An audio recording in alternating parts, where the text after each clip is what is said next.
Hello दोस्त, जय हिंद। एक बार आपका फिर से बहुत बहुत स्वागत आपके अपने प्यारे परिवार RWA पर। मैं आकाश शर्मा आप सभी का बहुत बहुत स्वागत करता हूं सुपर सेट की सुपर सीरीज में। आप लोग जानते हैं RWA का बेहतरीन गिफ्ट आपके लिए लेकर आया है सुपर सेट। केवल 15 सुपर सेट होंगे जिसमें आपका पूरा मैथ्स रिवाइज करा दिया जाएगा। ठीक है, तो 15 सुपर सेट में आज है सुपर सेट नंबर 4। और आप लोग जानते हैं हम लोग इस सुपर सेट को बहुत ही तरीके से डिजाइन करके लाते हैं। यानी इसमें अगर आप बात करें, सबसे पहली बात, चारों आपके सामने सब्जेक्ट होते हैं मेरे दोस्त। सबसे पहले रीजनिंग राहुल शर्मा सर, फिर मैथ्स 10 बजे, फिर 11 बजे हिंदी, फिर 12 बजे आप लोग GS पढ़ते हैं अजीत सर से। और इसमें मैं पढ़ा रहा हूं आपको मैथ्स। तो मैथ्स का मैंने आपको सारा चीजें दिखाई कि हम कौन सा किस तरह से करेंगे। तो आज प्रैक्टिस सेट नंबर 4 है और आज हमारा नंबर आता है मेंसुरेशन का। और जैसा आप जानते हैं मेंसुरेशन में आज प्रॉपरली 2D करेंगे, ठीक है, और 3D लास्ट में करेंगे।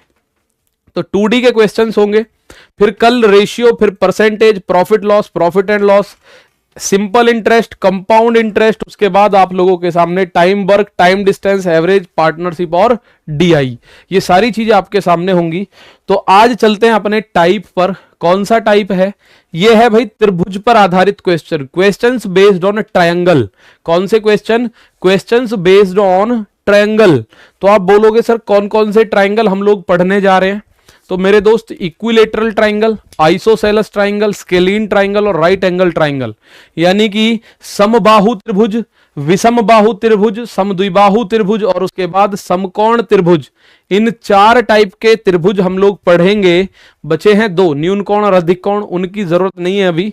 तो सबसे पहला सवाल, ज्यादा टाइम आपका ना खर्च करते हुए आपके सामने बेसिक से बेसिक क्वेश्चन ये आ गया। इसका आंसर हर बच्चा दे दे सबसे पहले आप लोगों के सामने।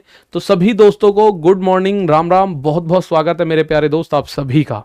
ठीक है, RWA के इस परिवार पर। तो सारे के सारे दोस्त इसका आंसर देना शुरू कर दो भाई। बहुत बढ़िया। देखिए, the angles of a triangle are in the ratio of 2:3:7। The measures of the largest angle of the triangle is. तो आपको पता है किसी भी त्रिभुज के तीनों कोणों का योग, अगर कोई त्रिभुज है माना ऐसे करके, और ये एंगल है A, ये एंगल है B और ये एंगल है माना C, तो angle A plus B plus C, किसी भी त्रिभुज के तीनों कोणों का योग होता है 180 डिग्री। क्या होता है मेरे दोस्त? 180 डिग्री होता है तीनों एंगल्स का जोड़ जो होता है। उसने बोला ये त्रिभुज के 3 कोण हैं 2:3:7 के अनुपात में। तो आपको बताना है सबसे बड़े कोण की माप कितनी होगी। ठीक है, सबसे बड़े कोण की माप कितनी होगी? तो आप बोलोगे 7, 3, 10 और 12 बैठ रहा है जी। 7, 3, 10 और 12 जुड़ के 12 बैठ रहा है, लेकिन जुड़ के मेरे दोस्त 180 होना चाहिए था। तो एक का मान हो जाएगा 180/12। तो इसमें अगर मैं देखूं एक का मान हो जाएगा 12 एकम 12, 12 पंजे 60। एक का मान प्यारे दोस्त तो 15 बन गया। एक का मान कितना बना? 15। तो सबसे बड़ा जो कोण है मुझे साफ साफ नजर आ रहा है, ये सबसे बड़ा है। तो इसको जब 15 गुना करोगे तो 15 सत्ते 105 डिग्री। ये बात उसने पूछी है, सबसे बड़ा कोण कितने डिग्री का होगा? तो 105 डिग्री का होगा। अगर सबसे छोटा पूछे तो 2 है, तो 15 दूनी 30 आ जाएगा। तो सबसे बड़ा पूछे, सबसे छोटा पूछे, कोई सा भी पूछे, आपको तपाक से आंसर देना है। और वो आंसर कितना हो जाएगा? 105। आइए नेक्स्ट क्वेश्चन पे चलते हैं। पोल लगा दो जी, पोल देख लो भाई, पोल लगने शुरू हो जाएंगे अगले क्वेश्चन से। इस क्वेश्चन को और ऐसे ही कर लो। क्वेश्चन नंबर 3 से, ठीक है, क्वेश्चन नंबर 3 से। मेंसुरेशन बैच पर अभी नहीं हुआ सर, कोई बात नहीं बेटा, मैं तो प्रैक्टिस करा रहा हूं। अभी तो 15 दिन में हम तो पूरा मैथ्स प्रैक्टिस करा रहे हैं। अब आप 15 दिन में थोड़ी पूरा करोगे, आओ प्रैक्टिस करो, सारी चीजें क्लियर हो जाएंगी। यहां देखें, the sides of a triangle are in the ratio 1। भैया अनुपात है 1, 1/2 एंड 1/3। ये भुजाओं का अनुपात है। एंड इस 2 perpendicular is 132 centimetre. The difference of the length of the longest side to the and the that of the shortest side. भाई किसी त्रिभुज की भुजाएं 1:1/2 1/3 के अनुपात में, और इसका परिमाप 132 है। परिमाप आपको पता होना चाहिए, त्रिभुज की तीनों भुजाओं का योग होता है परिमाप। क्या होता है? त्रिभुज की तीनों भुजाओं का योग होता है परिमाप। तो त्रिभुज की सबसे बड़ी तथा सबसे छोटी भुजा का अंतर बताना है। तो सबसे पहले अगर मैं बात करूं साइड्स की, तो साइड यानी भुजा कितनी होंगी भाई? ये 2 और 3 का एलसीएम 6 हो गया। तो आप 6 एकम 6, यहां पे 6 बनाओगे भाई, 6 से गुणा कर दो इसमें, 6 एकम 6, 6 एकम 6 बटे 2 यानी कि 3, 6 एकम 6 बटे 3 यानी कि 2। तो सबसे बड़ी भुजा 6 है, सबसे छोटी भुजा 2 है। तो आप लोग इसमें अब आप देखें कि परिमाप कितना है। परिमाप मेरे दोस्त सभी भुजाओं का योग होता है। परिमाप क्या होता है? सभी भुजाओं का योग। तो 6 और 3 9 और 2 11 रेशियो बैठ रहा है, लेकिन वो कह रहा है परिमाप सर जी 132 है। तो एक रेशियो का मान कितना आएगा? 11 एकम 11, 11 दूनी 22, एक रेशियो का मान आएगा 12। भाई 11 का मान अगर 132 है तो एक का मान 12 हो जाएगा मेरे भाई। अब आपसे पूछ रहा है सबसे बड़ी तथा सबसे छोटी भुजा का अंतर बताओ। तो ये है सबसे बड़ी, ये है सबसे छोटी, अंतर कितना है? अगर मैं इनसे अंतर की बात करूं, डिफरेंस की बात करूं, तो 6 - 2 यानी ये बैठ रहा है 4 रेशियो, और एक रेशियो 12 के बराबर है। तो 4 रेशियो कितने के बराबर होगा? 48 के बराबर होगा कि नहीं? आप बोलोगे सर 4 रेशियो बराबर होगा 12 चौक 48 के बराबर, क्योंकि एक रेशियो का मान 12 है और अंतर आ रहा है 4 रेशियो का। तो 12 12 12 और 12 टोटल 48 रेशियो, 48 का अंतर। ये बात आपके सामने है। चलिए भाई नेक्स्ट क्वेश्चन ये रहा, इसका आंसर दें। तो मैंने आपको बताया था अलग अलग वैरायटी के क्वेश्चंस इसमें होंगे, समबाहु, समकोण, समद्विबाहु, विषमबाहु, ये सारे त्रिभुज इसमें देखने को मिलेंगे। उसके बाद चतुर्भुज करेंगे, उसके बाद व्रत करेंगे, सारे पार्ट इसमें हम करेंगे। तो मैं आपको सभी क्वेश्चंस एक एक बार टच करके निकलेंगे, ठीक है? आ जाओ मेरे दोस्त, पोल लग चुका है। The sides of A triangle measures 13, 14 and 15 centimetre respectively. The area of the triangle is, भाई एक त्रिभुज की भुजाओं की माप क्रम से 13, 14 और 15 सेंटीमीटर है। त्रिभुज का क्षेत्रफल ज्ञात करो। तो इसकी सारी भुजा अलग अलग हैं, तो इसका मतलब है विषमबाहु त्रिभुज, और विषमबाहु त्रिभुज के लिए क्षेत्रफल का फॉर्मूला क्या होता है? भाई विषमबाहु त्रिभुज के लिए जो क्षेत्रफल का फॉर्मूला होता है, एरिया ऑफ द ट्राइंगल, वो होता है मेरे दोस्त अंडर रूट में S, S minus A, S minus B, S minus C. इसको हीरोज फॉर्मूले के नाम से आप लोग जानते हो। इसको किस नाम से जानते हो आप? हीरोज फॉर्मूले के नाम से जानते हो। सबसे बड़ी बात, एस क्या होता है सर? एस होता है मेरे दोस्त ए प्लस बी प्लस सी बटे 2। और सर ए बी सी क्या होता है? तो प्यारे बच्चे ए बी सी होता है त्रिभुज की भुजाएं ए बी और सी। जैसे ये है माना ए, ये है माना बी और ये है सी, तो त्रिभुज की भुजाएं हैं ए बी सी। तो सबसे पहले अगर मैं एस निकालना चाहूं तो मैं एस निकालूंगा ए प्लस बी प्लस सी बटे 2। तो आप बोलोगे कितना आ गया सर? 13 प्लस 14 प्लस 15 बटे 2। तो ये आ जाएगा कितना भाई? ये तीनों को जोड़ो, 14 तिया 42 बटे 2, ये बनेगा 21। तो क्षेत्रफल कैसे निकालोगे? क्षेत्रफल के लिए आप बोलोगे अंडर रूट में एस यानी 21, एस माइनस ए 21 माइनस 13 यानी 8, एस माइनस बी 21 माइनस 14 यानी कि 7, और एस माइनस सी 21 माइनस 15 यानी कि 6। भाई ये आ गया क्षेत्रफल। अब इसमें से जो जो जोड़े बन जाए अंदर, उनको बाहर निकालना शुरू करो। जो जो जोड़े बनेंगे उनको बाहर निकालना आप लोग शुरू करेंगे।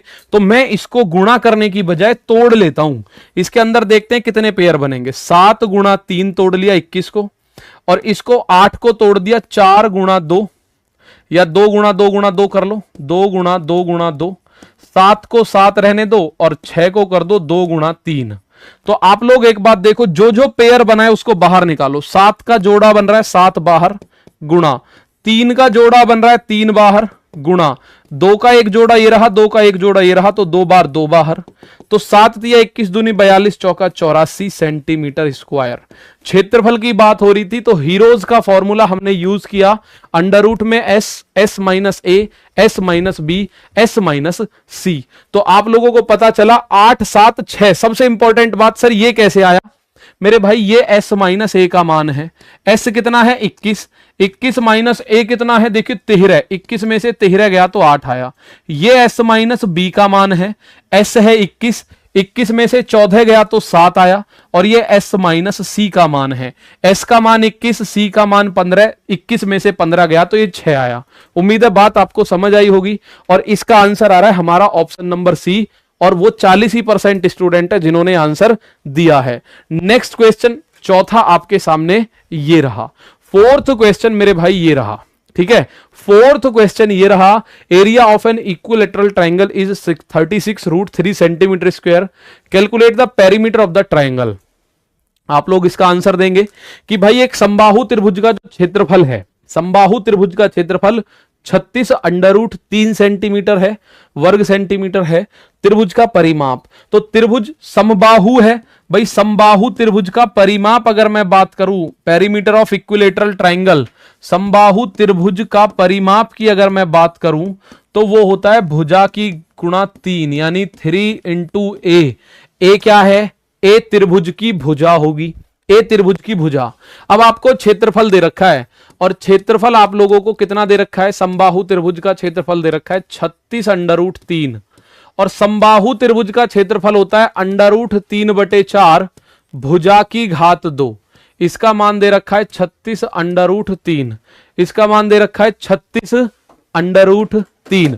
भाई समबाहु त्रिभुज का क्षेत्रफल आप लोगों को पता होगा क्या होता है? √3/4 भुजा की घात 2। समबाहु त्रिभुज का क्षेत्रफल √3/4, ये फॉर्मूला है मेरे दोस्त। ये क्या है? फॉर्मूला एरिया का। तो आप बोलोगे सर √3 से √3 खत्म, तो ए स्क्वायर का मान हो गया 36, और इस 4 को उधर ले जाओगे तो गुणा 4। ए का मान हो जाएगा अंडर रूट में इधर 36 गुणा 4, 36 का 6 बाहर, 4 का 2 बाहर, तो ए का मान हर किसी को पता चल गया sir ji 12।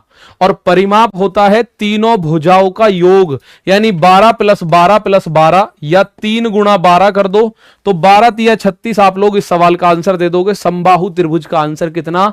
Option number A. ठीक है भाई, आ जाओ नेक्स्ट क्वेश्चन पे चलते हैं। समबाहु त्रिभुज की ऊंचाई दे रखी है। अब आप लोगों को इसमें एक बात पता हो, समबाहु त्रिभुज की ऊंचाई बोल दे, समबाहु त्रिभुज की माध्यिका बोल दे, समबाहु त्रिभुज का अंतः केंद्र बोल दे, ये सारी चीज एक होती हैं, यानी केंद्र वाला अलग होता है, ऊंचाई, लंब केंद्र या उसका मध्यिका, सबका मान सेम ही है भाई। समबाहु त्रिभुज की बात कर रहा हूं, क्या होता है मान?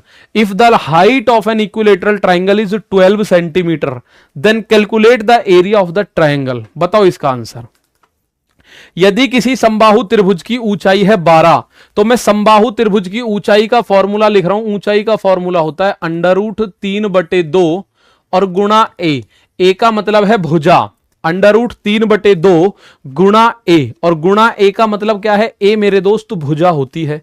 तो आप बोलोगे मेरे भाई कि √3/2 गुणा ए, और इसका मान ऊंचाई का दे रखा है 12, तो ये आप बोलोगे सर ए का जो मान आया, ये आया 12 दूनी 24। कितना आ गया? 12 दूनी 24, और √3 बटे में चला गया, तो भुजा का मान आ गया 24/√3। भुजा का मान कितना आ गया? 24/√3। अब आपको चाहिए क्षेत्रफल, तो मेरे भाई क्षेत्रफल, समबाहु त्रिभुज का क्षेत्रफल, एरिया ऑफ इक्विलेटरल ट्राइंगल होता है √3/4 इंटू भुजा की घात 2। √3/4 इंटू भुजा की घात 2। तो आप जब इसको कैलकुलेशन कर रहे होंगे तो आप बोलोगे सर √3/4, भुजा की घात 2, भुजा है 24/√3, तो इसकी घात 2 तो 24/√3 और 24/√3। अब आप देख पा रहे होंगे √3 से √3 को उड़ा दो, ये उड़ा दिया। 4 से 24 को 6 बार उड़ा दो तो बना 24 छिक्के 144, और अंडर रूट में √3 और बन गया। लेकिन एक बात आप बताओ, ऑप्शन में तो ऐसा नहीं दिख रहा, और जब भी अंडर रूट के अंदर यानी हर के अंदर डिनोमिनेटर में अंडर रूट बने, उसका हम परिमेयकरण कर देते हैं, फैक्टराइजेशन कर देते हैं। तो जब आप करोगे तो कैसे करना है भाई? यहां भी √3 से गुणा कर दो और यहां भी √3 से गुणा कर दो, तो ये बनेगा 144 √3 और बटे नीचे बन गया 3, और 3 से 144 को जब आप काटोगे तो ये कटेगा 3 चौक 12, 3 अट्ठे 24। आंसर आ गया 48√3 सेंटीमीटर स्क्वायर। 48√3 centimetre square. केवल 30% स्टूडेंट है जिन्होंने आंसर दिया है ऑप्शन नंबर ए। केवल और केवल 30%, बल्कि 25% मानो जिन्होंने आंसर दिया है। ठीक है, तो ये बात मैं समझ सकता हूं। मेंसुरेशन यानी जो एडवांस का पार्ट अगर देखें तो आप लोग इसमें कुछ हल्के हो जाते हैं, उसमें होता कुछ नहीं है, केवल फॉर्मूला बेस्ड क्वेश्चन है। ठीक है भाई, तो ये क्षेत्रफल और आई इसकी ऊंचाई का फॉर्मूला आपको पता हो, आपको आंसर निकालने में कोई भी दिक्कत नहीं होगी। अब मैंने आपको बताया था समबाहु त्रिभुज की अगर बात करता है, समबाहु त्रिभुज की अगर बात करता है, किसकी? समबाहु त्रिभुज की, तो इसमें माध्यिका का मान, माध्यिका बोल दे, ठीक है, या माध्यिका बोल दे, या ऊंचाई बोल दे, ठीक है, या लंब बोल दे, ये सब एक ही होते हैं भाई। इन सब का मान होता है √3/2 गुणा भुजा, √3/2 गुणा भुजा, सबका मान एक ही होता है। माध्यिका बोल दे, ऊंचाई बोल दे, लंब बोल दे, ठीक है, इन सबका मान, शीर्ष लंब बोल दे, सबका मान मेरे प्यारे दोस्त एक ही होता है, और वो क्या होता है? √3/2 गुणा भुजा। अब आपको माध्यिका की लंबाई, मीडियन की जो लेंथ दे रखी है वो √3/2 गुणा भुजा, और इसका मान दे रखा है 6√3, 6√3, √3 से √3 खत्म, ए का मान हो गया 12, ए का मान कितना हो गया? 12। अब आपको त्रिभुज के क्षेत्रफल के बारे में बताना है, तो आप बोलोगे सर त्रिभुज का क्षेत्रफल अगर हम बताते हैं तो दोस्त क्षेत्रफल का फॉर्मूला क्या है? त्रिभुज वही समबाहु है, समबाहु यानी इक्विलेटरल ट्राइंगल। कौन सा ट्राइंगल है? Equilateral triangle. तो इक्विलेटरल ट्राइंगल का फॉर्मूला क्या होता है? √3/4 और भुजा की घात 2, तो 12 की घात 2 यानी 12 गुणा 12, 4 से 12 3 बार, तो 12 तिया 36 √3, कितना बना answer? 36 √3 centimetre square, 36 √3 centimetre square इस त्रिभुज का क्षेत्रफल बन जाएगा। आप लोग देखेंगे ऑप्शन नंबर बी, और 72% विद्यार्थी इस बार ऐसे हैं जिन्होंने आंसर दिया है मेरे भाई, ठीक है। अब आ जाओ इस सवाल को देखते हैं भाई। समबाहु त्रिभुज का ये जैसे क्वेश्चन एसएससी जीडी ने ऐसा ही पूछ लिया सिंपली, यहां भी आप इसका आंसर कर सकते हैं। एक एसएससी जीडी ने एक क्वेश्चन पूछ लिया, ठीक है, आ जाइए एक बार इसका आंसर देख ले, ठीक।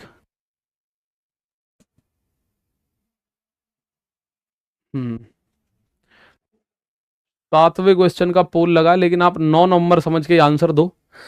पोल लगा है 7वें का। गुप्ता जी आप इसका आंसर दीजिए मेरे दोस्त। 10 सेंटीमीटर दे रहे हैं बहुत सारे बच्चे। The perimeter of an equilateral triangle, perimeter of equilateral triangle is इतना, तो इक्विलेटरल ट्राइंगल का परिमाप होता है 3 गुणा भुजा, वो दे रखा है 36√3।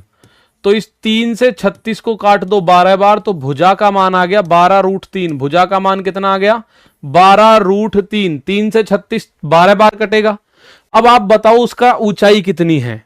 तो प्यारे दोस्त ऊंचाई की फॉर्मूला आपको भी मैंने बताया, ऊंचाई होता है √3/2 और गुणा ए। समबाहु त्रिभुज में ये ऊंचाई होती है √3/2 गुणा ए। क्या होती है? √3/2 गुणा ए। तो आपको ए का मान पता है √3/2 और ए का मान है 12√3। तो 2 से 12 6 बार, और √3 और √3 पूरा 3 बना देंगे भाई। √3 और √3 की गुणा होती है तो पूरा 3 बनता है। आंसर बनेगा 6 तिया 18। कितना बनेगा? आंसर बनेगा दोस्त 6 तिया 18। वही 30% 32% लोग हैं जो इसका एग्जैक्ट आंसर दे रहे हैं। कितना? 18 बनेगा इसका। ऊंचाई की बात करें, क्षेत्रफल की बात करें तो फॉर्मूला क्षेत्रफल का लगा देना, इससे ज्यादा कुछ नहीं होगा, ठीक है, इससे ज्यादा कुछ नहीं होगा। अब एक क्वेश्चन जैसे ये है, ये आपके सामने अगर आ जाए, इसमें सॉल्व करने का कुछ भी नहीं है, सॉल्व करने का कुछ नहीं है, आप इसका आंसर आराम से दे सकते हैं, क्योंकि ये एक सीधा सीधा फॉर्मूला है समद्विबाहु त्रिभुज का। आइसोसेलेस ट्राइंगल की बात कर रहे हैं। If the length of equal sides of an isosceles triangle is a and that of the base is b, then its area will be. बड़े ध्यान से सुनो भाई, एक समद्विबाहु त्रिभुज की प्रत्येक समान भुजा ए है, यानी ये वाली भुजा भी ए है, ये वाली भुजा भी ए है, और उसका आधार बी है, तो आधार की लंबाई बी है। इस तरह का त्रिभुज बना भाई। समबाहु त्रिभुज होता है जिसमें सारी की सारी भुजाएं बराबर होती हैं। समद्विबाहु त्रिभुज होता है जिसमें केवल 2 भुजा बराबर हो, तीसरी अलग होती है। तो आप इसके क्षेत्रफल की बात करें तो ध्यान से सुन लो भाई, इसका क्षेत्रफल जो होता है वो होता है आपका b/4। क्या होता है? b/4, यानी जो असमान भुजा है, जो साइड इक्वल नहीं है, उसके बटे में 4, और अंडर में 4a²। क्या? 4a² minus b²। ये इसके क्षेत्रफल का फॉर्मूला बनता है। अब a और b समझना बहुत जरूरी है, कि रटने की जरूरत नहीं है, कल को अगर किसी ने ऐसे करके दे दिया ना तो कंफ्यूज हो जाओगे कि ये दोनों साइड बी है और ये ए है, तो क्षेत्रफल होगा a बटे 4 अंडर रूट में 4b² माइनस a²। और आप बोलोगे हमने तो ऐसे याद किया है। भाई b का मतलब है जो साइड इक्वल नहीं है और a का मतलब है जो साइड इक्वल है, तो क्षेत्रफल का फॉर्मूला हो गया b बटे 4 under root 4a² minus b²। यहां अगर दोनों भुजाएं समान वाली b हो गई और असमान भुजा a हो गई तो फॉर्मूला चेंज हो सकता है, इस बात को ध्यान रखेंगे। तो इसी पे बेस्ड कुछ क्वेश्चन अब हम देखेंगे। समद्विबाहु त्रिभुज के बारे में ये क्वेश्चन आ गया भाई, आप देखिए इसका आंसर क्या होगा। ठीक है, समद्विबाहु त्रिभुज, जल्दी जल्दी आंसर दे दिया करो। पोल लगाऊं या नहीं लगाऊं? बिना पोल का आंसर दोगे या पोल समेत आंसर दोगे? बताओ आंसर। देखिए, the ratio of the equal sides and the third side of an isosceles triangle is 3:4। If the area of the triangle is 8√5 square units, then the third side of the triangle is। भाई 4 का मान बताना है तो ये भी 4 से cut रहा है, ये भी कट रहा है, ये भी कट रहा है, तो ऐसे तो नहीं बता सकते, आंसर हमें करना पड़ेगा। तो पोल लग चुका है, आप इसका आंसर देंगे। ठीक है, तो अब आप बोलोगे सर इसकी जो समान भुजा, यानी ये भुजा इस तरह से बैठेंगी 3, 3 और 4, तो आप इनको ऐसा मान लो भैया 3, 3 और 4 को, 3, 3 और 4 को ऐसा मान लो 3R 4R। तो जो समान भुजाएं हैं वो है 3:3 और जो असमान भुजाएं हैं वो है 4। अब आपको क्षेत्रफल दे रखा है, तो प्यारे दोस्त क्षेत्रफल का फॉर्मूला आप लोग जानते हैं, b बटे 4 होता है अंडर रूट में 4a² माइनस b² होता है। ये क्षेत्रफल दे रखा है आपको 8√5। ठीक है, ये क्षेत्रफल दे रखा है, त्रिभुज की तीसरी भुजा बतानी यानी 4 का मान बताना है। तो आप बोलोगे सर यहां से एक बात तो क्लियर है कि यहां b का मान है 4, तो 4r बटे 4 अंडर रूट 4a², तो ये a का मान है और ये b का मान है। ठीक है, तो 4 इंटू a का मान है 3r का स्क्वायर और माइनस 4r का स्क्वायर, और ये आपको दे रखा है 8√5। 4 से 4 कटा, ये r बाहर, तो 3 तिया 9 चौक 36 का स्क्वायर माइनस 4 चौक 16 का स्क्वायर बराबर 8√5 बनेगा। तो इसमें अगर आप देख रहे हैं तो अंदर बचा 20r² बराबर 8√5। भाई r² का एक r बाहर आ जाएगा तो r पहले ही है, एक और आ जाएगा, और 20 को आप लिख सकते हो 2 गुणा 2 गुणा 5 बराबर 8√5। तो भाई आपको पूरा इसको सॉल्व करने की जरूरत नहीं थी, पर पूरा सॉल्व हमने कर दिया। ठीक है, हम अगर आप बात करें तो 2 बाहर, तो ये तो बन गया r², 2 बाहर तो 2 को लिया और अंडर रूट 5 अंदर रहेगा बराबर 8√5। √5 से √5 काटोगे, 2 से 8 को 4 बार, तो ये बना r² बराबर 4, तो r का मान 2 बनेगा।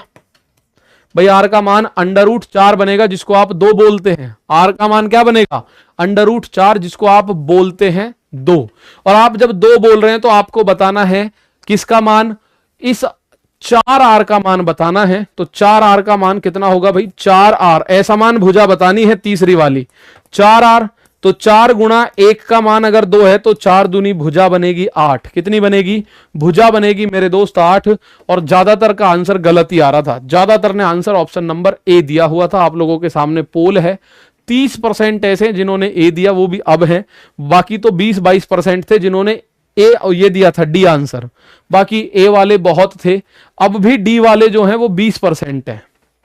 ठीक है, अब देखने के बाद तो आप लोग समझ जाओ कि भाई एक बार मैं फिर से बता रहा हूं, समद्विबाहु त्रिभुज यानी आइसोसेलेस ट्राइंगल है जिसमें 2 भुजा सेम होंगी और एक अलग होगी। तो जो सेम भुजा है वो 3 है, इसने बोला है समान भुजा तथा तीसरी भुजा का अनुपात 3:4, यानी 2 भुजा तो 3 और 3 है, चौथी भुजा 4 है। तो इसका क्षेत्रफल का फॉर्मूला b बटे 4 under root 4a² minus b² बराबर 8√5 दे रखा है। क्या कर रखा है? दे रखा है। तो आप जब इसकी वैल्यू पुट करोगे, b का मान 4 और a का मान 3, तो ये सॉल्व होते होते r का मान 2 बन जाएगा। क्या बन जाएगा? r का मान 2 बन जाएगा। और जब r का मान 2 बना तो 4 का मान बन गया 4 दूनी 8। ठीक है, 4 दूनी कितना बन गया? 8 बन गया। भाई आ जाओ, एक और सवाल।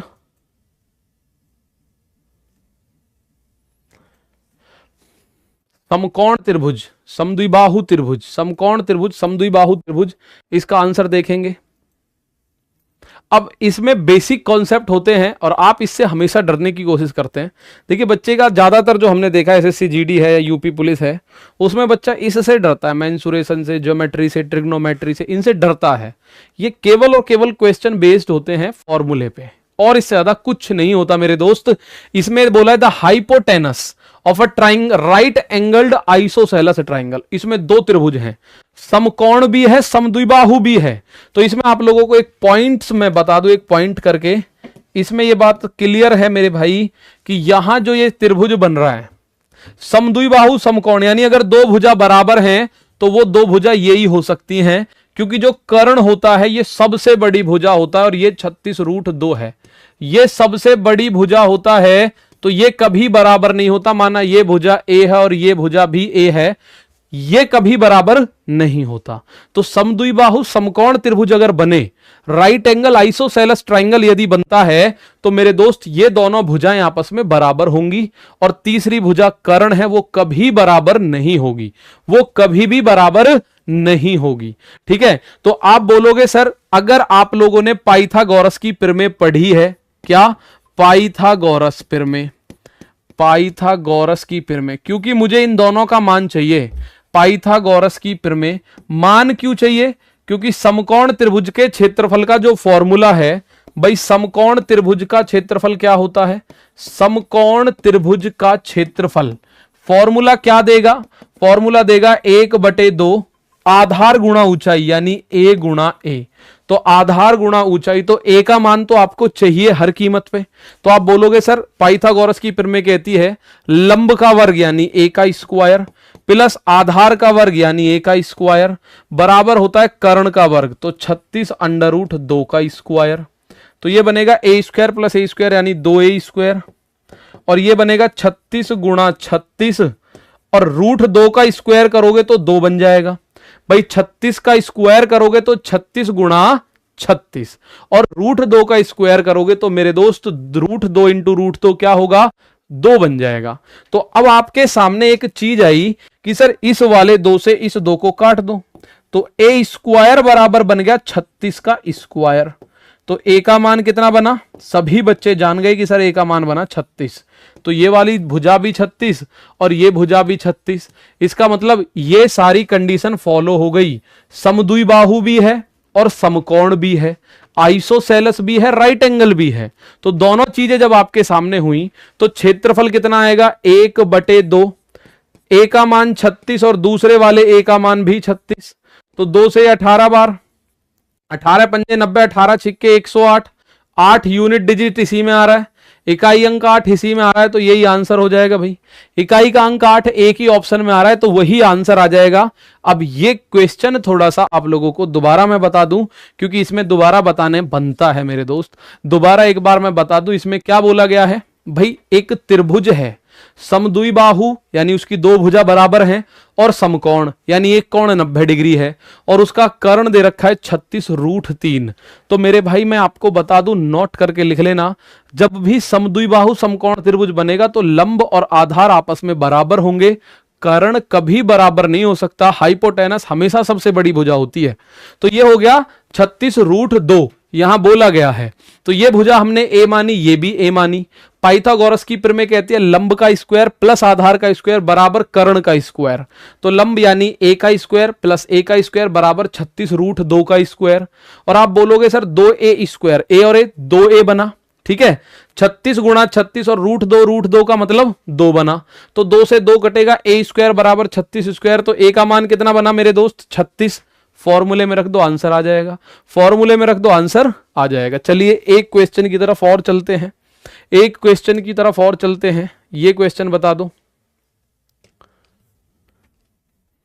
उसके बाद चतुर्भुज फिर व्रत वाले देखेंगे, ठीक है। और मैं देख पा रहा हूं भाई आप लोगों की स्थिति बहुत अच्छी नहीं है अगर मैं मेंसुरेशन की बात करूं। हालांकि आपकी स्थिति अच्छी है अंक गणित की अगर मैं बात करूं, जैसे कल हम रेशियो प्रोपोर्शन करेंगे तो आप उम्मीद है वहां बहुत अच्छा परफॉर्मेंस करोगे, लेकिन यहां परफॉर्मेंस आपका थोड़ा सा डाउन है। और आप उससे घबराते हैं, इसका कारण सबसे बड़ा यही है। अब ये एक समद्विबाहु त्रिभुज की दो भुजाएं, the length of two sides of an isosceles triangle are 12 and 25, ठीक है, centimetre respectively. What is the possible value of its perimeter. भाई कोई समद्विबाहु त्रिभुज है, उसकी दो भुजा 12 25 है, एक 12 है, अब एक 25 है। अब ये जो तीसरी बची, तो ये या तो 12 हो सकती है या 25 हो सकती है, क्योंकि दो भुजा बराबर हैं उसकी, या तो 12 हो सकती है या 25 हो सकती है, क्योंकि दो भुजा बराबर है। अब ये नहीं पता 12 वाली बराबर है या 25 वाली बराबर है, ठीक है, 12 वाली बराबर है या 25 वाली बराबर है, ये नहीं पता। अब कुछ बच्चे बोलेंगे सर 12 रख दो, तो मैं अगर 12 रख दूं तो परिमाप कितना हो जाएगा, पेरीमीटर पूछ रहा है, तो ये 12, तो 12 प्लस 12 प्लस 25, तो ये हो जाएगा 49। और बहुत सारे ने 49 आंसर दे दिया। लेकिन एक बात मैं बता दूं, बड़े ध्यान से सुनना, एक बात मैं बता दूं, त्रिभुज का एक नियम होता है कि त्रिभुज की दो छोटी भुजाओं का योग बड़ी वाली से ज्यादा होना चाहिए। अगर मैं त्रिभुज की दो छोटी भुजाओं को जोड़ता हूं तो बड़ी भुजा से ज्यादा होना चाहिए, बड़ी भुजा से ज्यादा होना चाहिए, यह कंडीशन है त्रिभुज बनने की। अगर मैं दो भुजाओं को जोड़ता हूं छोटी वाली को, जैसे मैंने ये 3 4 5 लिया, मैं इन दोनों को जोड़ूंगा तो ये बनेगा 7, 7 जो है 5 से ज्यादा है तो त्रिभुज बनेगा, वरना त्रिभुज नहीं बनेगा। तो अगर मैं इसको 12 ले लूं, तो मैं अगर इनको जोड़ता हूं 12 और 12 24 बन रहा है, 25 से छोटा है, तो त्रिभुज बनेगा ही नहीं, किसी भी कीमत पे त्रिभुज बनेगा ही नहीं। तो त्रिभुज बनने की कंडीशन है कि दो छोटी भुजाओं का योग बड़ी भुजा से ज्यादा होना चाहिए, यह कंडीशन है। तो मैं इसमें 12 ना लेके क्या ले सकता हूं भाई, 25 लेना पड़ेगा। अब दो छोटी भुजा कोई सी भी देख लो, तीसरी भुजा से बड़ा बैठेगा योग, ठीक है, तो इसमें 25 जोड़ना पड़ेगा। तो इसमें आप बोलोगे सर 25 प्लस 25 प्लस 12, तो ये आंसर आएगा 62। कितना आएगा, 62। त्रिभुज की कंडीशन इस बात को कहती है कि त्रिभुज की दो छोटी भुजाओं का योग तीसरी भुजा से बड़ा होना चाहिए। तो बड़ा, अगर मैं 12 इसका मान रखता हूं तो 12 और 12 दोनों को जोड़ूंगा, 24 बैठेगा, 25 से छोटा रह जाएगा, 25 से बड़ा होना चाहिए भाई योग। ये बात ध्यान रखो, sum of two smaller sides should be greater than the third side, ये कंडीशन है त्रिभुज बनने की, वरना त्रिभुज नहीं बनने का जीवन में कभी भी, ठीक है, जीवन में कभी त्रिभुज नहीं बन पाएगा फिर तो। ये देखिए एक और सवाल, the perimeter of an isosceles right angle triangle will be whose area is इतना। भाई एक समद्विबाहु समकोण त्रिभुज का परिमाप कितना होगा यदि उसका क्षेत्रफल 200 मीटर स्क्वायर दे रखा है। तो आप बोलोगे कौन सा त्रिभुज है सर, समद्विबाहु समकोण त्रिभुज।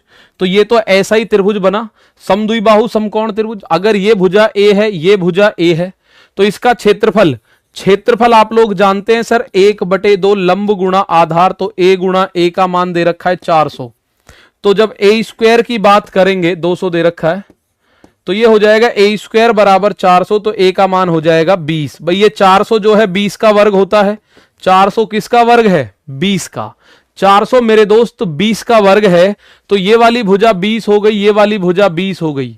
ये कितनी हो जाएगी, पाइथागोरस की प्रमेय से अगर मैं बात करूं, 20 का वर्ग प्लस 20 का वर्ग।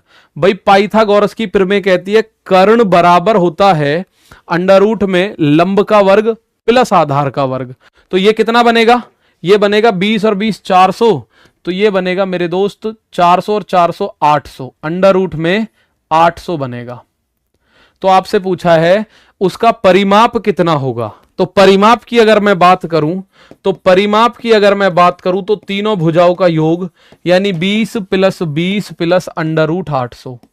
तो आप बोलोगे 20 और 20 40 हो गया जी, और अंडर रूट 800 को मैं जोड़ सकता हूं कैसे करके, भाई अंडर रूट 800 आप लोग इसके आसपास की संख्या जानते हैं, जैसे 841 है, 841 कितने का वर्ग है, 29 का।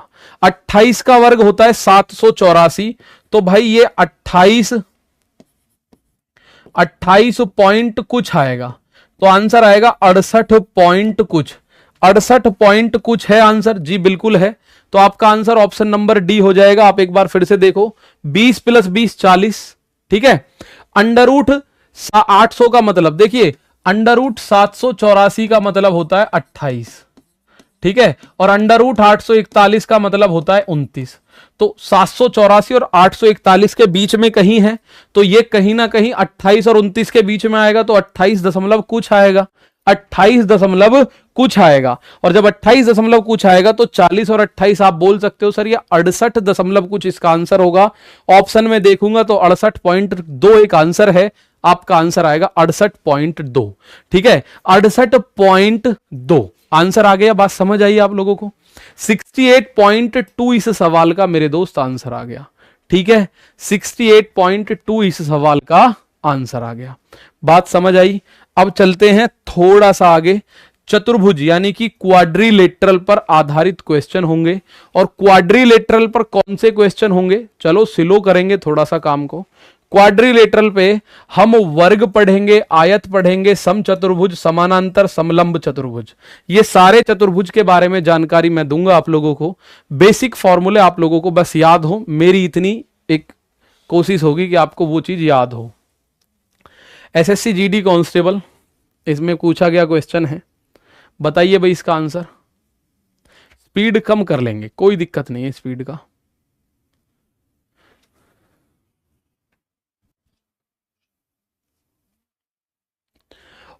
Find the area of a square whose diagonal is इतना। भाई वर्ग के क्षेत्रफल का फॉर्मूला आपको पता होगा। वर्ग का क्षेत्रफल, वर्ग का क्षेत्रफल दो फॉर्मूले होते हैं, एक तो होता है भुजा की घात 2 और एक फॉर्मूला होता है विकर्ण की घात 2/2। विकर्ण की घात 2/2 ये भी इसी का फॉर्मूला तो होता है। वर्ग की बात अगर मैं करूं तो वर्ग के क्षेत्रफल के दो फॉर्मूले होते हैं, एक होता है भुजा की घात 2 और एक होता है विकर्ण की घात 2/2। ठीक है, विकर्ण की घात 2/2 करना है। अब आप लोग इस चीज को देखेंगे, सर विकर्ण का मान अगर मैं क्षेत्रफल की बात करूं वर्ग के, तो विकर्ण का मान यानी 2.6 की घात 2/2। 26 का वर्ग होता है 676, तो 676 ऐसे लिखोगे, दो अंकों के बाद दशमलव बटे 2, 2 से भाग दो, 2 तिया 6, 2 तिया 6 और 2 अट्ठे 16, तो इसका जो क्षेत्रफल बनेगा 3.38 बन रहा होगा। 3.38। एक बार फिर ध्यान से सुन लो मेरे दोस्त, एक वर्ग का क्षेत्रफल का फॉर्मूला होता है या तो भुजा की घात 2 कर दो या विकर्ण की घात 2, डायगोनल का स्क्वायर डिवाइडेड बाई 2, डायगोनल का स्क्वायर डिवाइडेड बाई 2, और डायगोनल का मान आपको विकर्ण का मान दे रखा है 2.6, तो 2.6 का स्क्वायर डिवाइडेड बाई 2, 26 का स्क्वायर होता है 676। क्या होता है? 676 होता है मेरे प्यारे दोस्त। तो आप बोलोगे सर 3.38 इस सवाल का आंसर, इतने मीटर स्क्वायर। ठीक है, इतने मीटर स्क्वायर मेरे भाई इसका आंसर हो गया। अब एक पॉइंट और देखो वर्ग के बारे में, बेसिक कॉन्सेप्ट आप इसको देखेंगे। एक और क्वेश्चन वर्ग का। अब ये क्वेश्चन मैं आपको फिजिकली बना के दिखाता हूं कैसे होगा। ये कह रहा है what is the ratio between the area of a square and the area of the square drawn on its diagonal. भाई एक वर्ग तथा वर्ग के विकर्ण पर बने वर्ग का क्षेत्रफल कितना होगा। ध्यान से देखेंगे भाई, ऐसा होगा, ये एक वर्ग है, ठीक है, और एक वर्ग और बन रहा है, एक वर्ग और बन रहा है जो इसके विकर्ण पे बन रहा है, जो कुछ इस तरह से बन रहा है। ठीक है, एक वर्ग और बन रहा है जो इसके विकर्ण पे बन रहा है, देखो ऐसे, ये एक वर्ग है। ठीक, इसका डायरेक्ट आंसर आपको मिल जाएगा। ये एक वर्ग है और इसके विकर्ण पे एक और वर्ग बन रहा है, इसके विकर्ण पे एक वर्ग और बन रहा है, वो कुछ इस तरह से बन रहा है भाई।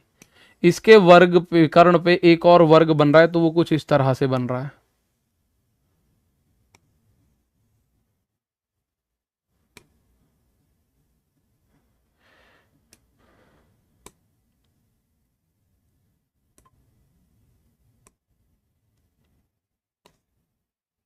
देखो इस तरह से एक वर्ग बन रहा है भाई। ठीक है, आपको एक बात समझ में आई, सर विकर्ण पे जो वर्ग बन रहा है वो इस तरह से बन रहा है। ये एक वर्ग है, अगर इस वर्ग की भुजा a है तो इसका विकर्ण होगा a√2, तो इस वाले वर्ग की भुजा a√2 हो जाएगी। कितनी हो जाएगी? a√2। तो आपको बताना है किसी वर्ग तथा वर्ग के विकर्ण पर बने वर्ग के क्षेत्रफल का अनुपात। तो वर्ग का क्षेत्रफल होगा भुजा की घात 2 और विकर्ण वाले की भुजा है a√2, तो ये इसकी घात 2, तो ये बनेगा a² अनुपात a² और √2 का मतलब 2। ए स्क्वायर से ए स्क्वायर खत्म, ये आप डायरेक्ट याद करोगे। वर्ग के विकर्ण पर बना जो वर्ग होता है वो जस्ट डबल होता है एरिया में। किसी वर्ग का उसके विकर्ण पर बने वर्ग से क्षेत्रफल निकालोगे तो 1 कितना बैठेगा, 2 बैठेगा मेरे दोस्त। कितना बैठेगा, 1:2। ये मैंने आपको ऐसे करके दिखाने की कोशिश करी है कि वर्ग अगर भुजा ए है तो वर्ग का विकर्ण होता है भुजा गुणा √2। क्या होता है, भुजा गुणा √2 होता है। तो आप इसमें आंसर करेंगे, यहां एक आंसर करें, एक आंसर यहां करिए।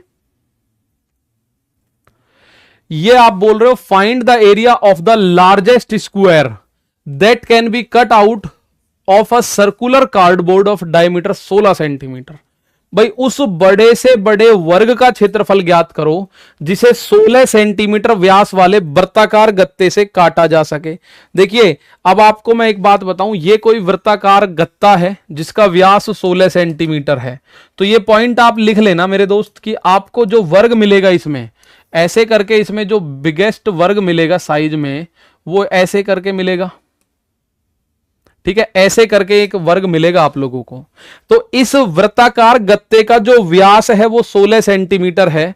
तो ये पॉइंट आप लिख लेना कि अगर किसी वृत्त के अंदर कोई बड़े से बड़ा वर्ग आपको चाहिए, किसी वृत्त के अंदर बड़े से बड़ा वर्ग आपको चाहिए तो व्यास के बराबर विकर्ण होता है। भाई वृत्त का व्यास diameter of the circle is equal to विकर्ण, यानी कि डायगोनल विकर्ण वर्ग का विकर्ण बराबर क्या होता है, वर्ग का विकर्ण होता है। ये बात ध्यान रखना भाई, ये पॉइंट लिख लो भाई नोट करके। अगर आपको किसी भी वृत्त में से कोई वर्ग काटना पड़े तो जो वृत्त का व्यास होता है, जो वृत्त का डायगोनल होता है, डायमीटर होता है, वो वर्ग के विकर्ण के बराबर होता है। ठीक है, वो वर्ग के विकर्ण के बराबर होता है। तो आपको बताना है वर्ग का क्षेत्रफल। तो भाई वर्ग का क्षेत्रफल क्या होगा, वर्ग का क्षेत्रफल होगा विकर्ण की घात 2/2 कर दो। भुजा की घात 2 हम तब करें जब हमें भुजा पता हो, भुजा हमें पता ही नहीं है। तो हमें पता है जिसका व्यास 16, तो ये तो 16 है भाई, व्यास 16 है तो विकर्ण भी 16। तो 16 का वर्ग कर दो, 16 गुणा 16/2, 2 से 16 8 बार, 16 8 128। तो इसका आंसर कितना आ जाएगा, 128 सेंटीमीटर स्क्वायर। कितना, 128 सेंटीमीटर स्क्वायर। और आप लोगों की संख्या आज बहुत ज्यादा कम होती जा रही है, उसका कारण यही है कि आप थोड़ा सा इससे घबराते हैं। भाई कोशिश कीजिए एक बार सवाल बात को समझने की। पॉइंट लिख लेना, अगर किसी वृत्त में से वर्ग निकाला जाएगा तो उस वृत्त का जो व्यास होगा उस वर्ग के विकर्ण के बराबर होगा। सिंपल सी बात यह है। तो जो इस वृत्त का व्यास है वो इस वर्ग का विकर्ण का काम करेगा। इस पॉइंट को आप लोग समझ लेना भाई, ठीक है। अब आगे चलते हैं। इस प्लॉट में देखो आयताकार प्लॉट है, इसका आंसर देखना है। एक बार इसका आंसर देखिए सारे के सारे लोग। भाई इसमें मैं आपको बहुत लिटरली बता रहा हूं, बहुत शांति तरीके से, कि आंसर केवल और केवल फॉर्मूले पे डिपेंड होगा। कितना भी तगड़ा क्वेश्चन हो, मेंसुरेशन खेल ही फॉर्मूले का है। जिसको फॉर्मूला पता है उसको सवाल नहीं अटकने देगा, और जिसको फॉर्मूला नहीं पता प्यारे साथी वो कहीं ना कहीं मार खा सकता है ऐसे केसेस में। The perimeter of a rectangle plot is 86 metre and the area of is 462 the dimension of the plot. भाई एक आयताकार प्लॉट का परिमाप। अब आयताकार प्लॉट है तो इसका परिमाप क्या होता है भाई, अगर ये L है ये B है तो भाई आयत का परिमाप आप लोगों ने अगर पढ़ा है तो वो होता है 2 गुणा L प्लस B। तो 2 गुणा L प्लस B वो दे रहा है 86 है। तो मेरे भाई L प्लस B का मान 2 से 86 कट गया 43 बार, यानी लंबाई और चौड़ाई दोनों जुड़ के 43 होनी चाहिए। लंबाई और चौड़ाई दोनों जुड़ के 43 हो तो वो कह रहा है प्लॉट का आयाम बताओ। भैया 42 और 11 तो 53 बैठ रहे हैं, मुझे चाहिए दोनों जुड़ के 43 हो, तो ये तो हो नहीं सकता। 36 और 12 48 बैठ रहे हैं जुड़ के, मुझे चाहिए 43 हो। और ये देखो 22 और 21 43 बैठ रहे हैं, ये हो सकता है। 34 और 33 भाई ये 67 बैठ रहे हैं, ये भी नहीं हो सकता। तो एक ही ऑप्शन है जिसमें दोनों भुजाएं जुड़ के 43 आ रही हैं। केवल एक ऑप्शन है मेरे दोस्त, केवल और केवल एक ऑप्शन है जिसमें दोनों भुजाएं जुड़ के 43 बन रही हैं। तो आप लोग देख लेना इन दोनों का क्षेत्रफल। भाई क्षेत्रफल की बात करें तो क्षेत्रफल होता है लंबाई गुणा चौड़ाई। मैं अगर 22 21 लूं तो 22 गुणा 21, ये दोनों जुड़ के 462 आ रहे हैं कि नहीं? बिल्कुल आ रहे हैं, यही क्षेत्रफल है। तो ज्यादा हमें गुणा भाग की ऐसी जरूरत नहीं है। आपका आंसर देखें कितना आ गया, 22 और 21 आ गया। ठीक है, 22 और 21 आ गया। ये क्वेश्चन, आयत का क्वेश्चन अगर आप देखें तो इसको देखेंगे कैसे काम करना है इससे, बताओ भाई। ये क्वेश्चन कह रहा था difference between the length and breadth of the rectangle is 13 centimetre.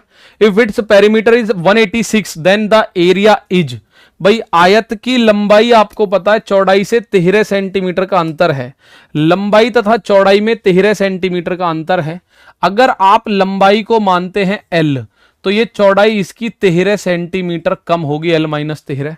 यदि परिमाप 186 है तो आप उसका क्षेत्रफल बताओ। यानी कि परिमाप की अगर आप बात कर रहे हो पेरीमीटर की, पेरीमीटर मेरे दोस्त कितना है? 186। पेरीमीटर कितना है? 186। तो 2 गुणा L प्लस बी, ये B है तो इसमें L माइनस बी 13 सेंटीमीटर दे रखा है। 2 गुणा L प्लस बी 186। तो L प्लस बी का मान कितना आ गया? 2 नाम 18, 2 तिया 6, 2 नाम 18, 2 तिया 6।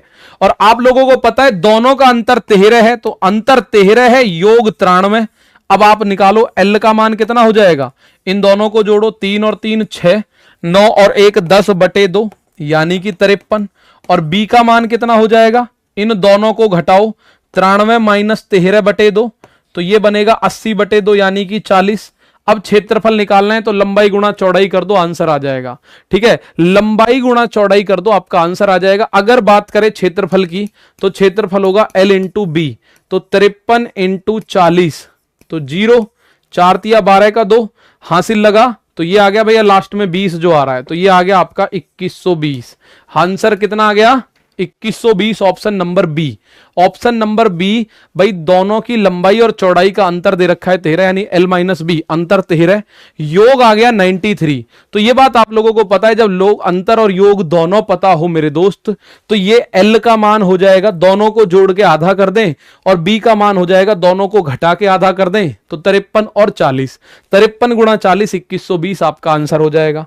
तो तुक्का फिट नहीं बैठ रहा भाई, आप लोगों का दिक्कत ये हो गई है, तुक्का फिट बैठाओ। अब समचतुर्भुज समानांतर चतुर्भुज, अब ये देखते हैं। अब समचतुर्भुज कैसा चतुर्भुज होता है, मैं आपको एक समचतुर्भुज बना के दिखाता हूं। समचतुर्भुज की बात करें तो एक ऐसा चतुर्भुज होगा जिसकी चारों भुजाएं बराबर होती हैं। परिमाप अगर 200 है तो इसकी सारी भुजाएं 50 50 50 और 50, क्योंकि इसका जो परिमाप होता है वो चारों भुजाओं का योग होता है और इसकी चारों भुजा बराबर होती हैं। तो परिमाप अगर 200 है तो प्रत्येक भुजा 200/4 हो जाती है भाई, प्रत्येक भुजा 200/4 हो जाती है।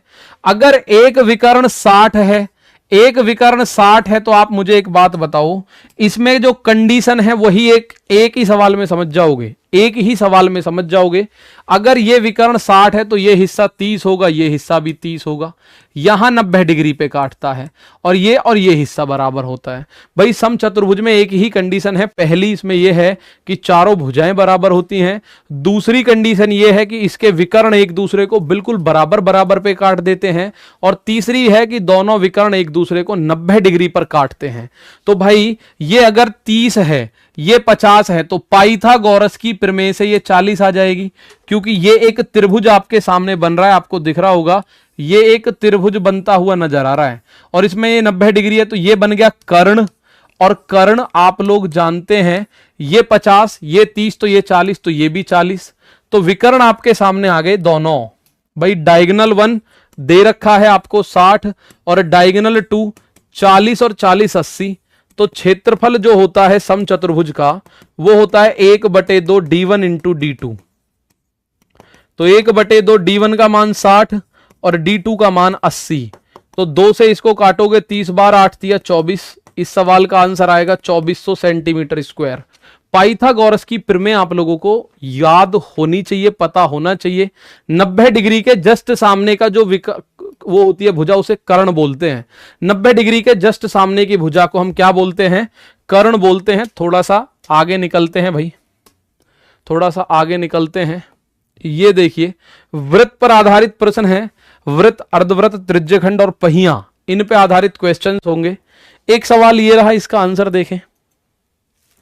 एक सवाल ये रहा, इसका आंसर देखें। कुछ क्वेश्चन मैं छोड़ रहा हूं, वो आप अपने आप कर सकते हैं आसानी से। ये पीडीएफ आपको मिलती है रोजगार विद अंकित के एप्लीकेशन पर।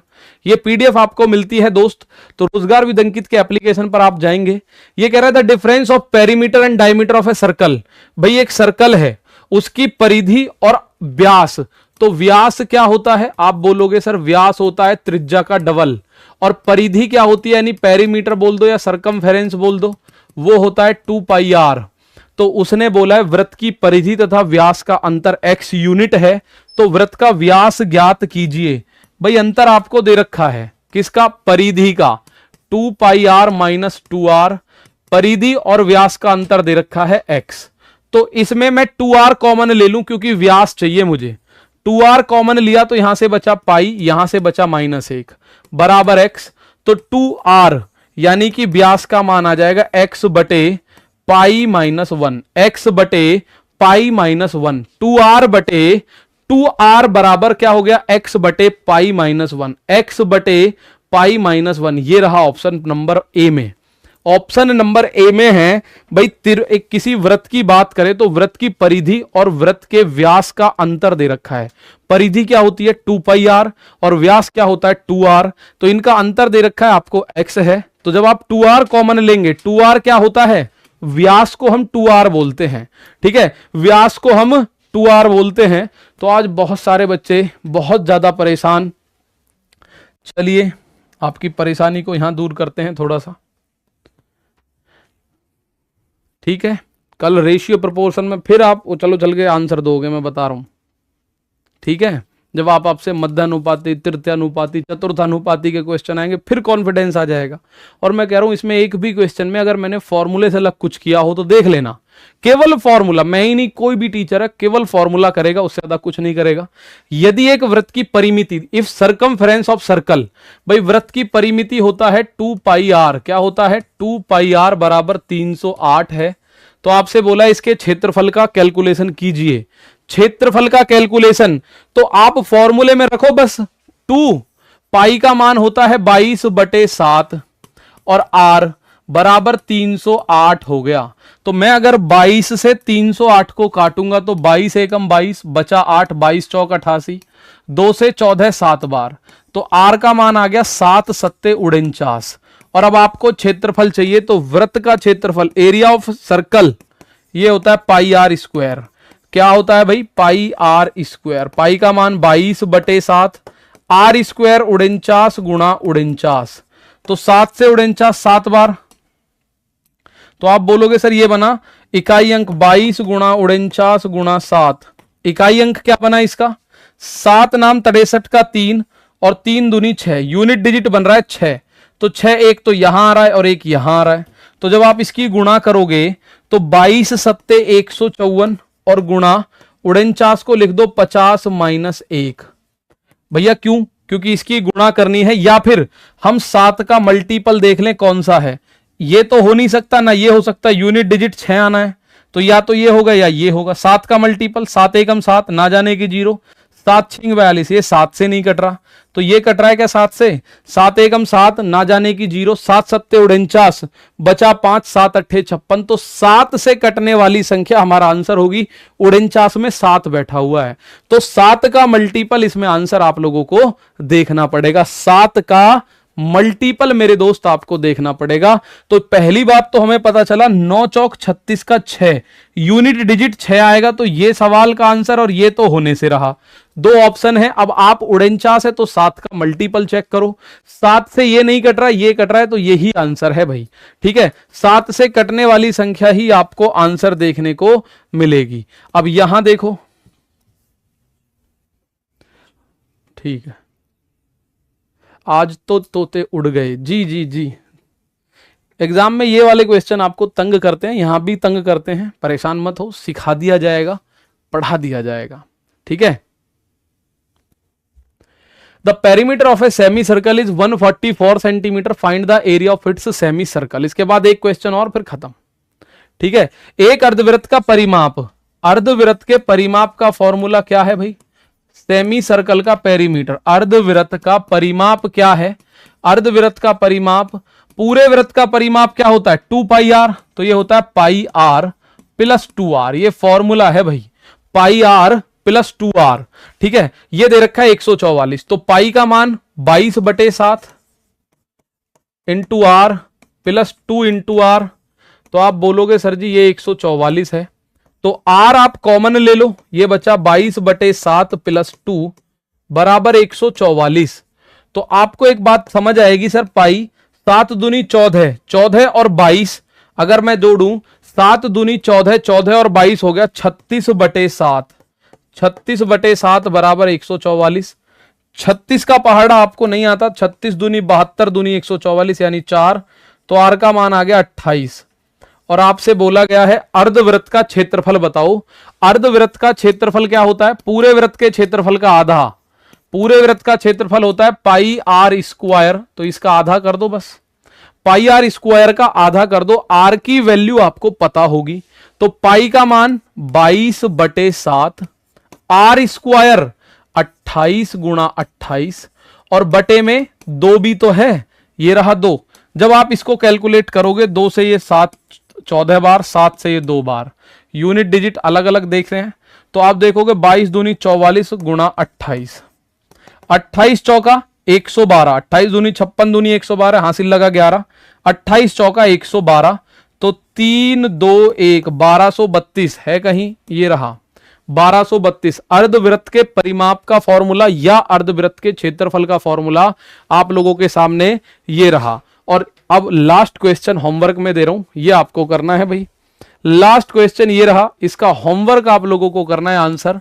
तो आज आप लोगों का निश्चित ही आंसर बहुत ज्यादा कम रहे और बहुत ज्यादा गलत भी रहे, ठीक है। भाग भी गए बहुत सारे तो देख देख के इस चीज को। तो आप लोग जब भी जिस चीज से डरो उसको ज्यादा करने की कोशिश करें भाई। तो आज के लिए इतना ही है, मिलते हैं दोस्त कल एक और बेहतरीन प्रैक्टिस सेट के साथ। तब तक के लिए थैंक यू, जय हिंद, जय भारत।